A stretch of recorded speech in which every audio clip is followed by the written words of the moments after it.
Dans cette partie 7, nous allons continuer à construire notre jeu. Regardons déjà maintenant ce qui se passe. Donc, au moment où les agresseurs ont mangé donc toute la durée de vie de la lampe, eh bien, on a la tête de mort qui s'inscrit ici et on a ici une séquence finale où la lampe brûle. Mais avant toute chose, je tiens à préciser que la version ici utilisée pour créer ce jeu, donc la version de UDK, est la dernière version donc disponible, qui est la version du mois de juillet 2011. Toutes les explications qui ont été faites jusqu'à maintenant ont été réalisées avec la version donc de UDK de février 2011. Alors attention, parce qu'il y a eu quand même des grosses modifications entre ces versions.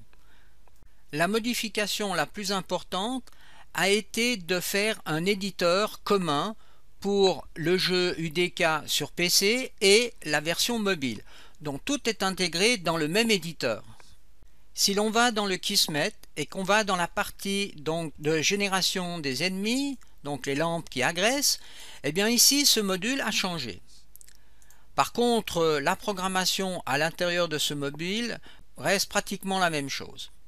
On retrouve donc toujours à cet endroit le point où les agresseurs sont générés. Cette liaison existe toujours, donc sur le module Attach to Event qui nous permet, comme vous vous souvenez, de collectionner donc tous les événements générés par les ennemis. Par contre ici, ce qui change, c'est que ici il a été rajouté un module et on n'a plus cette liaison qui était faite avant avec l'ancien module. Ce nouveau module se retrouve à cet endroit, donc New Event, Crow, Agent. Ce module ici, vous voyez, porte le même nom que le point de sortie des ennemis.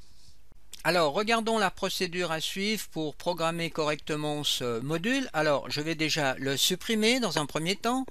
Ensuite, je rajoute un module, donc Agent.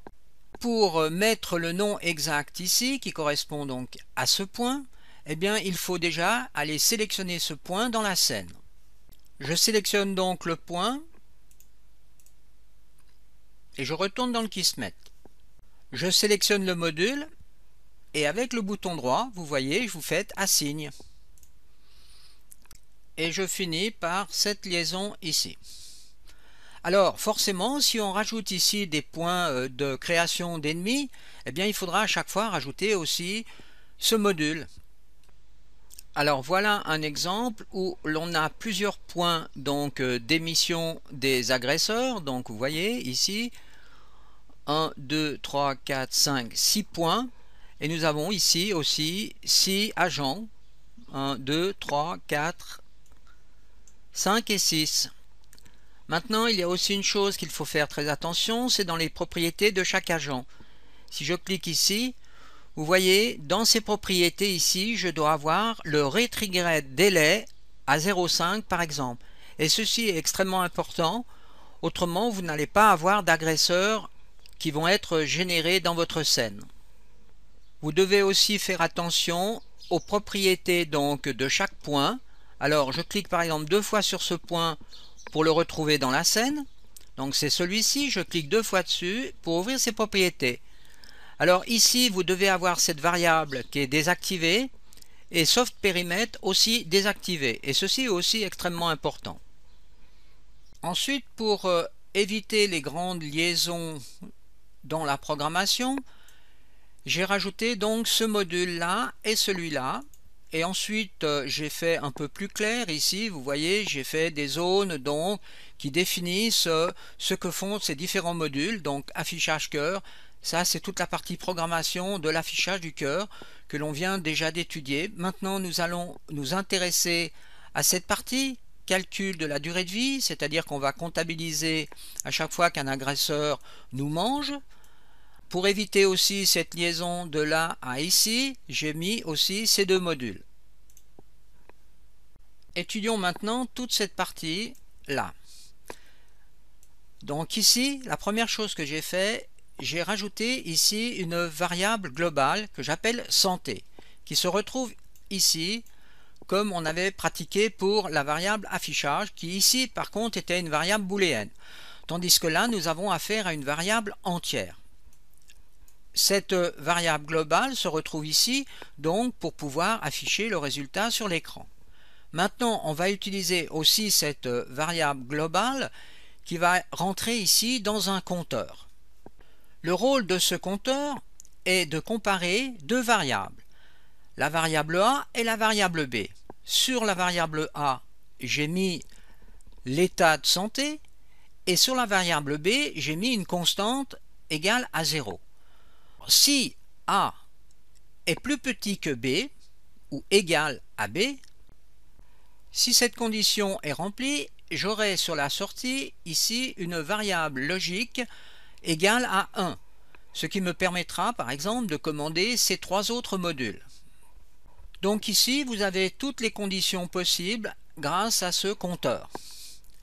Et bien dans notre cas, quand la valeur de la santé est égale à 0 ou bien négative éventuellement, on aura donc cette information qui va sortir ici. Alors le premier module qui se trouve ici va être l'animation d'une lampe dans le cas où cette lampe elle est morte. Ensuite ici on a un autre module qui nous envoie sur un événement destroy. Et bien ici on retourne à cet endroit donc où on génère en somme les ennemis. Donc on renvoie donc cette information sur cette entrée stop et destruction de tous les agresseurs. On attaque aussi ici un troisième module qui est un set variable booléenne, c'est-à-dire que ce module va forcer la valeur de la variable qui se trouve ici en sortie à vrai, puisque ici nous avons mis une valeur vraie. Donc cette valeur vraie se retrouve à cet endroit et attaque ce module que l'on a vu précédemment qui nous permet d'afficher, mais cette fois-ci la tête de mort à l'écran. Alors vérifions, on ouvre donc les propriétés de ce module et on voit ici donc la texture que l'on utilise. Souvenez-vous, c'est cette texture qui se trouve ici. Donc là, la tête de mort se trouve donc sur l'axe des X à 0. Ce que l'on retrouve donc ici à cet endroit, U égale 0. À la sortie donc du module ici booléen, on attaque un nouveau module qui est un set variable nombre entier. Donc on donne la valeur 0 à la variable santé. Ensuite on est connecté à ce module qui nous renvoie ici à cette séquence d'animation, donc qui est l'affichage du cœur et de la valeur 0 sur l'écran. Regardons maintenant la séquence d'animation de la lampe qui se fait grâce à ce module ici. Donc on attaque toute cette partie de programmation qui se trouve ici. Pour créer la séquence d'animation de la lampe, je commence par aller dans le browser, je vais dans mon package Mi Mobile, ensuite sous Skeletal Mesh, je choisis donc cette lampe de bureau que je positionne donc dans la scène. Je vais ensuite rajouter une caméra dans la scène.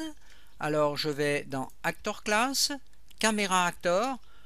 Ensuite je positionne cette caméra de façon à visualiser la lampe. Alors pour cela je clique sur cette icône de l'œil et sur la caméra. Et je positionne donc ma caméra ici de cette façon par exemple. J'ouvre les propriétés de la caméra. Et ensuite je désélectionne cette variable pour que la caméra soit en mode plein écran. On retourne dans le Kismet, on rajoute donc ce module setCameraTarget. Sur la cible de ce module, on retrouve la caméra que l'on vient de créer. Au moment où la lampe est morte, ce module est donc activé et envoie une information dans le module setCameraTarget, ce qui a pour conséquence de commuter entre la caméra principale sur la caméra qui nous intéresse pour l'animation.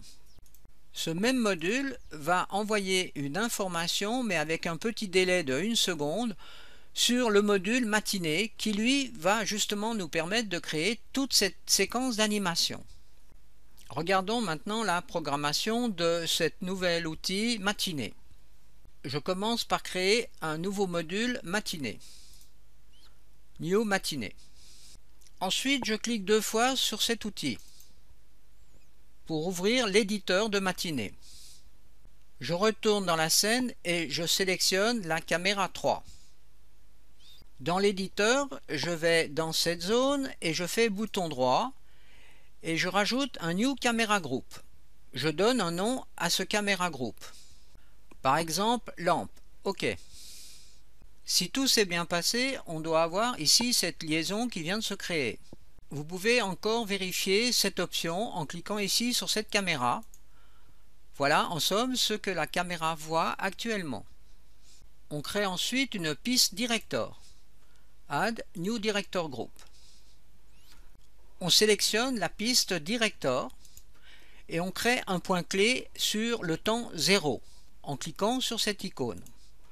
À ce moment-là, un menu apparaît et il nous demande de choisir le type de caméra. Eh bien, dans notre cas, on a une seule caméra puisque elle s'appelle lampe. Alors donc on choisit lampe, OK. Je peux maintenant sélectionner la caméra de la piste director. Je retourne dans la scène et cette fois-ci je sélectionne la lampe.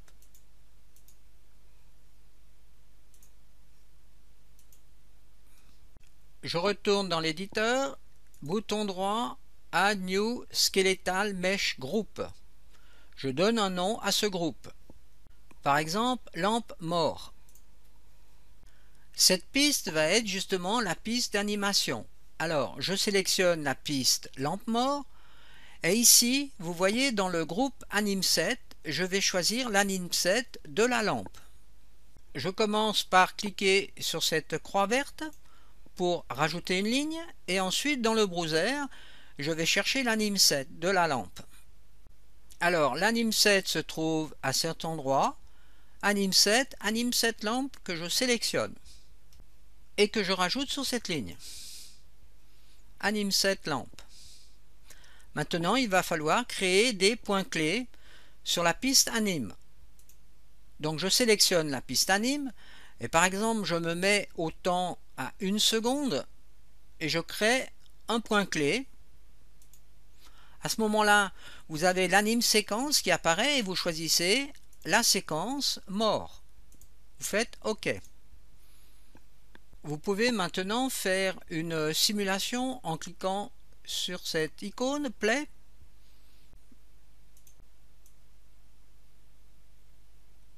Pour rajouter donc l'effet de particules, donc le feu, sur la lampe, eh bien, il faut définir un événement.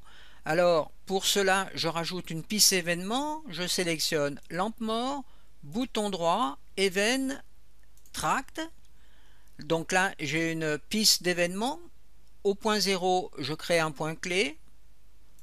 Je laisse par défaut ce nom, Event 0. J'aurais pu mettre aussi événement particule, feu. OK.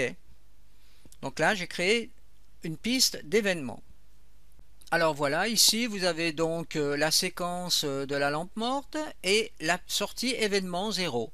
Alors revenons sur l'original. Donc ici, vous voyez événement particule feu. Je rentre de nouveau dans un Actor Factory où là, je vais programmer de façon à avoir un effet de particules pour le feu. Regardons donc la programmation de ce module Actor Factory. Alors première chose déjà, on l'attaque à cet endroit, donc la sortie événement de l'outil matinée va commander l'Actor Factory, ce qui va déclencher l'effet de particules. Maintenant, il faut aussi définir à quel endroit dans la scène l'effet de particules aura lieu. Eh bien tout simplement, c'est le span point qui va définir cet endroit, et bien sûr ce point est rattaché sur le socle de la lampe. Alors, souvenez-vous, on choisit à cet endroit le type d'Actor Factory. Alors, ce sera un Actor Factory émetteur.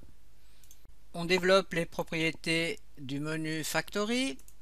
Et vous voyez ici le template sur Particle System et ce type de particule qui est utilisé ici. Nous avons vu jusqu'à maintenant comment créer une lampe, donc un personnage principal, la lampe de bureau. Ensuite, de la déplacer grâce au joystick qui se trouve à droite et à gauche.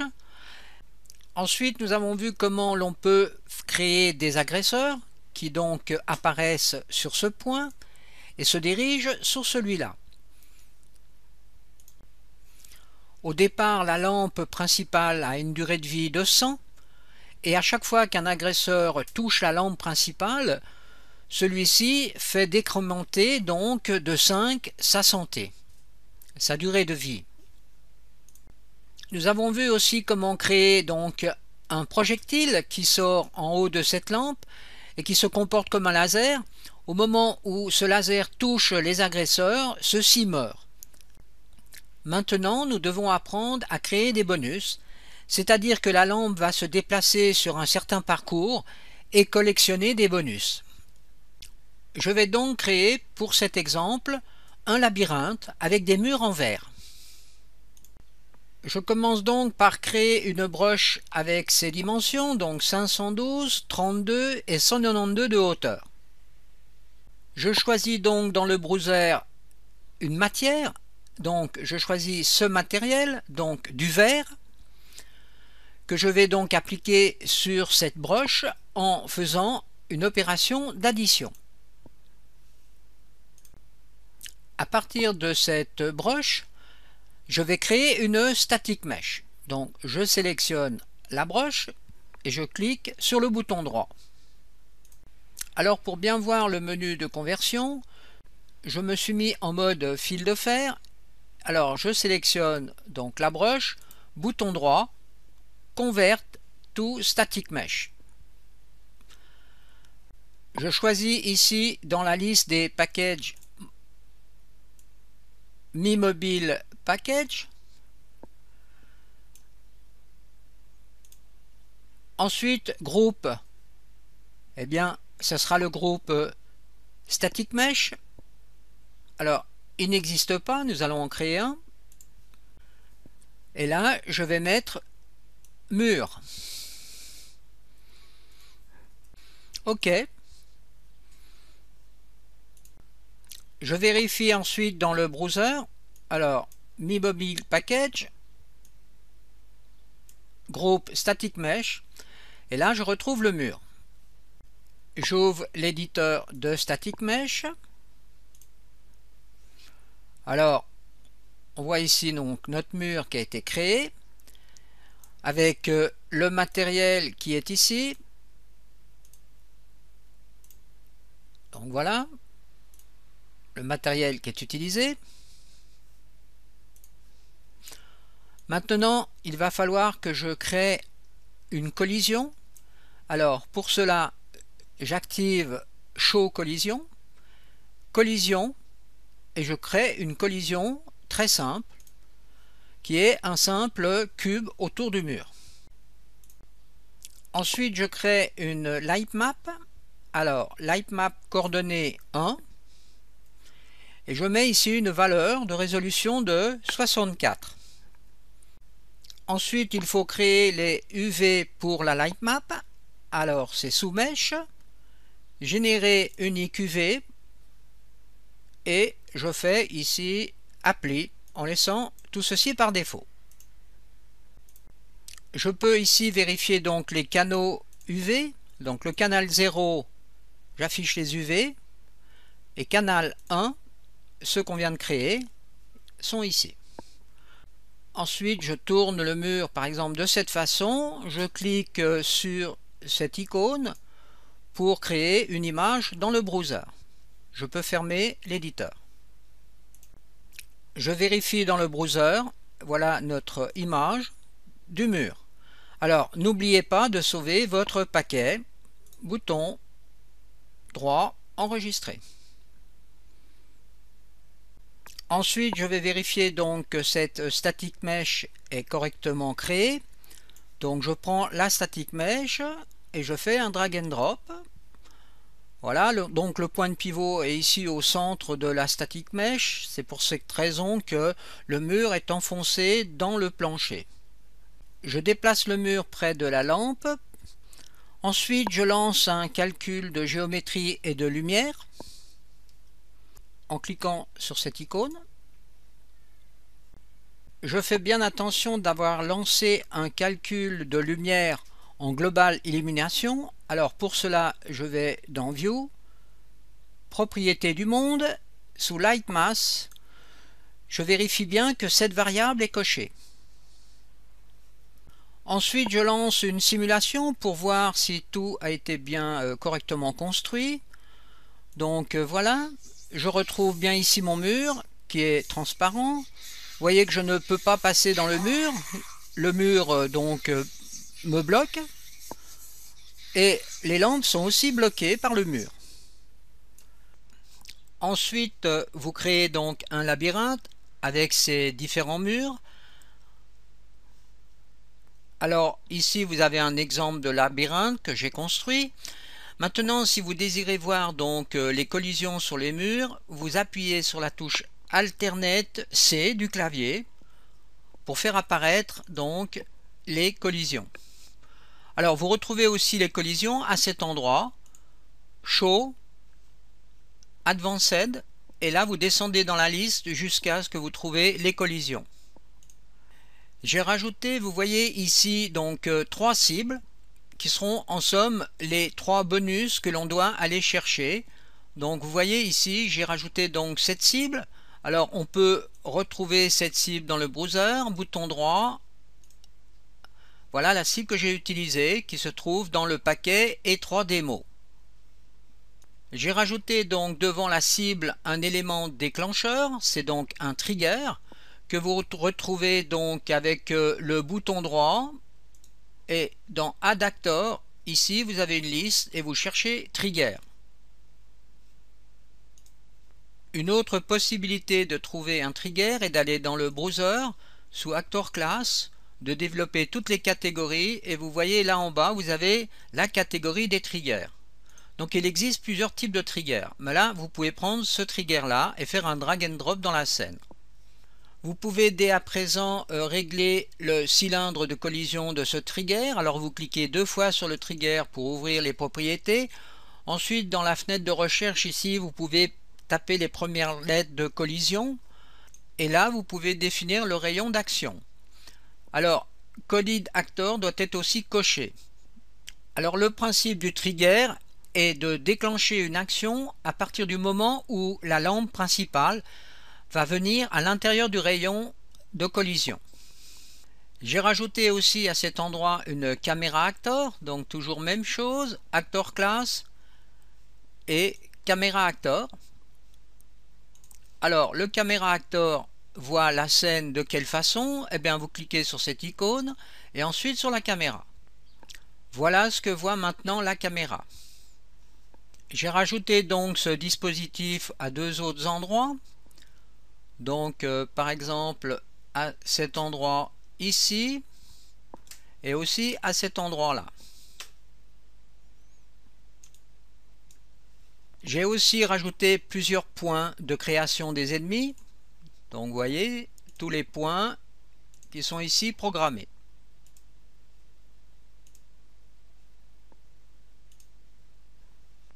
On doit maintenant retourner dans le Kismet et faire la programmation de ces différentes cibles. Alors vous voyez ici, j'ai la cible 1, la cible 2 et la cible 3. Eh bien la programmation est exactement identique pour les 3 cibles. Alors intéressons-nous à la programmation de la cible 1 par exemple.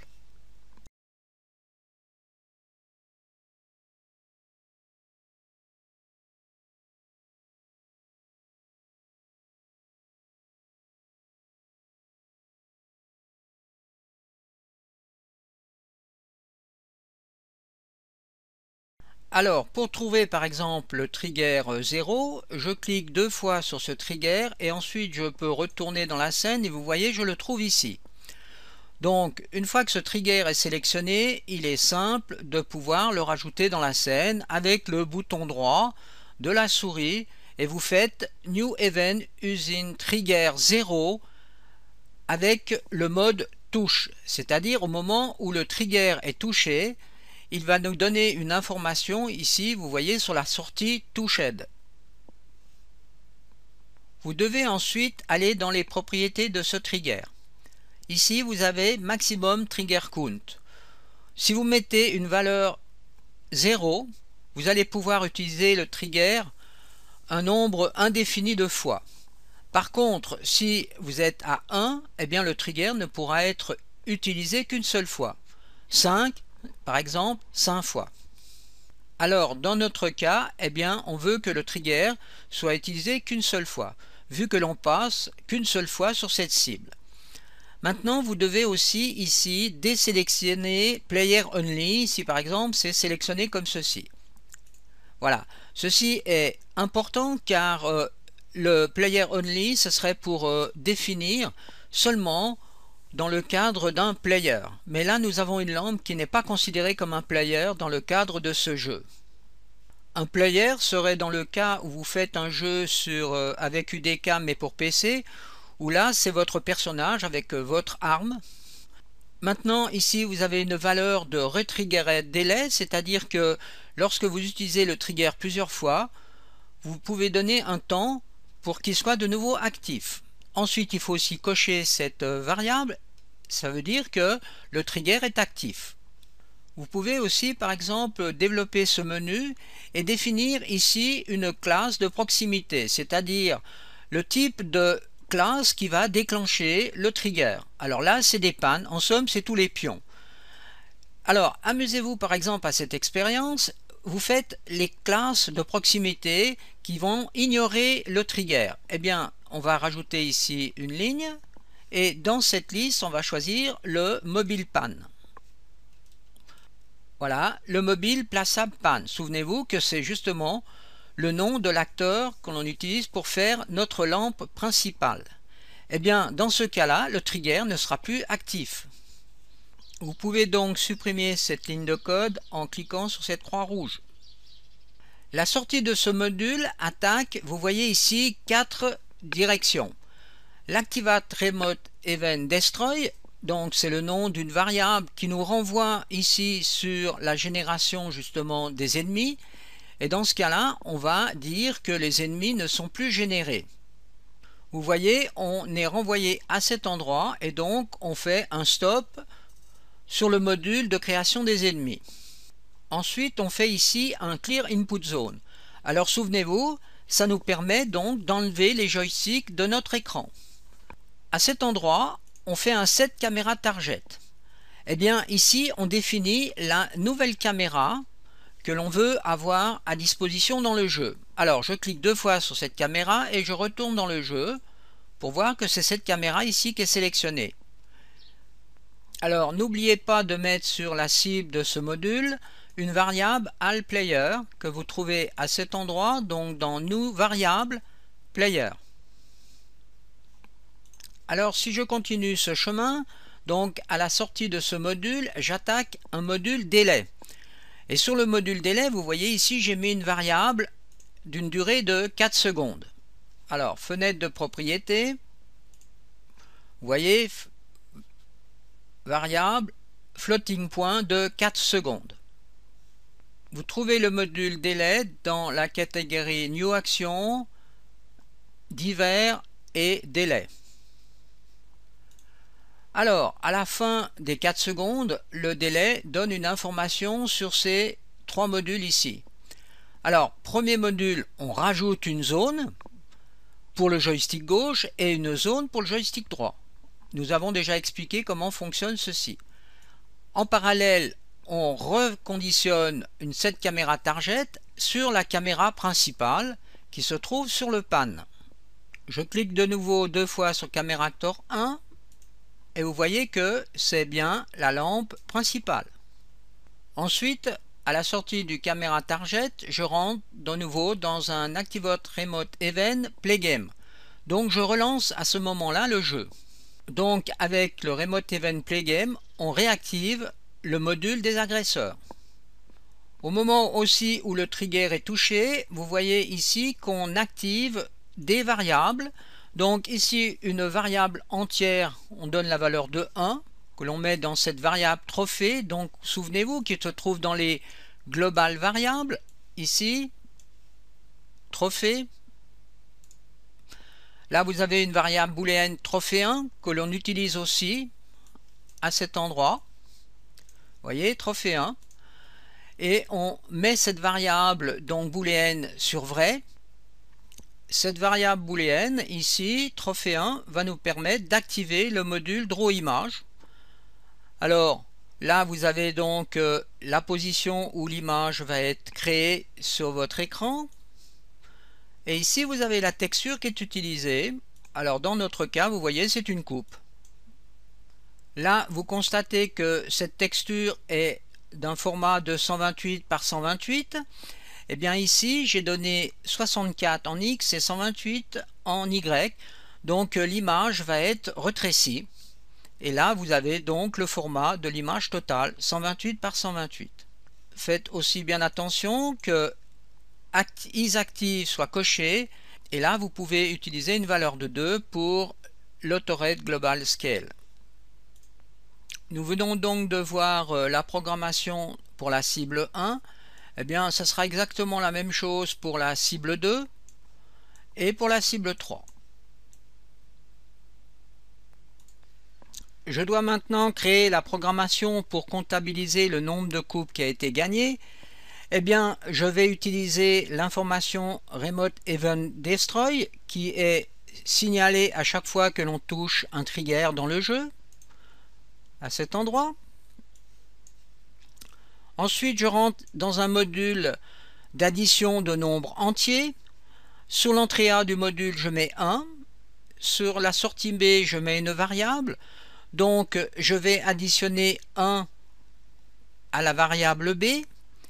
Et comme je réinjecte la sortie, je vais donc incrémenter de 2 en 2 cette variable qui se trouve ici.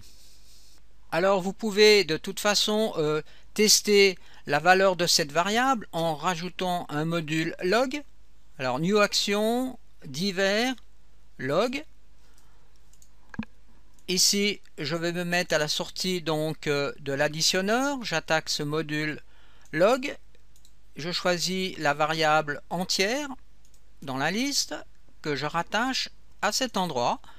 Maintenant, je peux visualiser la valeur sur l'écran et vous verrez que vous allez de 4, 6. Alors, à la sortie donc de l'additionneur, je rentre sur un compteur ici qui va me faire la comparaison entre cette variable qui passe de 2, 4, 6. Au moment où ces deux variables seront identiques, donc A égale B, j'envoie une information dans un playSound qui lui va me donner un son de gloire, par exemple. Si vous ouvrez les propriétés du module playSound, vous voyez à cet endroit le son qui a été rajouté. Ensuite, vous voyez sur cette sortie playSound, j'ai rajouté un petit délai de 2 secondes. Alors pour créer ce délai, vous cliquez sur la sortie haute, bouton droit, et vous faites set active délai et vous définissez le délai que vous voulez donner. Ensuite, je rajoute un console commande. C'est une commande de console donc qui va nous permettre de sortir du jeu. Alors vous voyez ici sur console commande, j'ai mis le nom de exit donc pour sortir du jeu. Et sur la cible de ce module, vous mettez tous les players, donc la variable tous les players. Alors pour trouver le console commande, c'est dans New Action, les divers, console commande. Il faudra sortir du jeu donc dans le cas où on a trouvé donc les 3 coupes, et aussi dans le cas où la lampe est morte, c'est-à-dire quand l'animation est terminée, donc dans l'outil matinée, eh bien vous voyez, j'attaque aussi le module console commande pour spécifier que le jeu est terminé.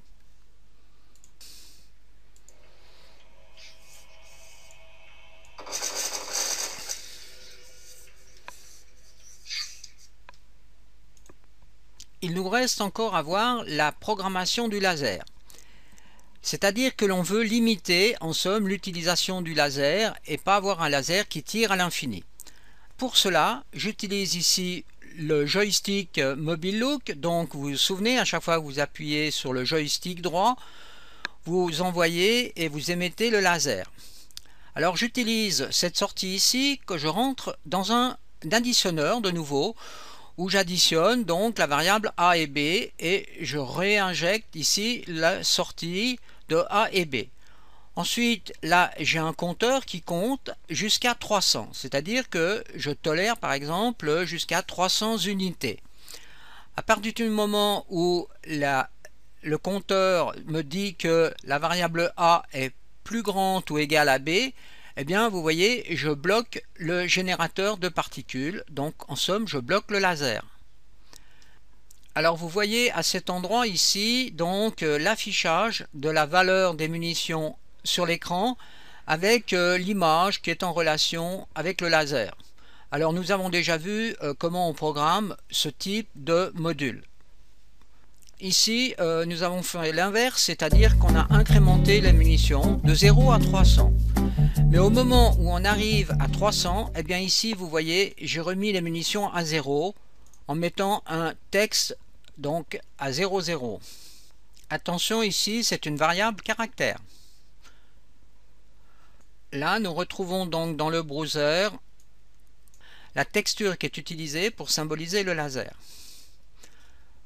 Alors je vous conseille, lorsque vous faisiez de la programmation dans le Kismet, de mettre un maximum d'informations, car si vous devez revenir plus tard sur votre programmation, ce sera plus facile pour vous. Maintenant, encore une petite chose, ici vous avez un moteur de recherche, donc vous pouvez rechercher, vous voyez, dans le Kismet, un type. Alors, par exemple, cherchons le type Mobile Crow Spanner, donc souvenez-vous, pour la génération des ennemis, donc vous voyez ici, vous avez différents types. Alors, vous faites Search, et là, vous le retrouvez, donc, à cet endroit. Voilà. Ceci est aussi extrêmement pratique. Donc ce sera maintenant la fin de cette partie.